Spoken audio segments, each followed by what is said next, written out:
Assalomu alaykum Shokir aka, yaxshimisiz? Va alaykum assalom, yaxshimisiz? Navro'z ayyomlar bilan Rahmat aka, o'zingizni ham. Rahmat. O'sha mashhur qo'shig'ingiz, Shavkat akam bor bo'lsin degan qo'shig'ingizni shoir muallif kim?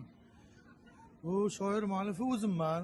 She'rini ham o'zim yozganman, muzikasini ham o'zim yozganman. Sababi borda, u qo'shiqda aytganimni. Pandemiya paytida kasalib qolganman-da.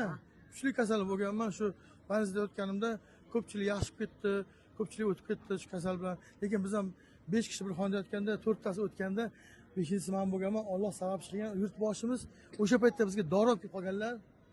Ana shu dorilar bilan tuzalib Alloh sabab qilganlar. Keyin yurtboshimga rahmat tariqasida shu qo'shiqda aytganman. Ilhom kelib, sirazi rahmat deymiz.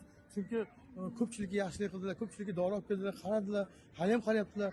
Yurtimiz farovon, zo'r, hammasi zakonda bo'lyapti. Xudosi men Shavkat akani hurmat qilaman, yaxshi ko'raman. Yana qo'shiq aytaman xudosi. Ko'proq aytaman xudosi, yaxshi ko'raman.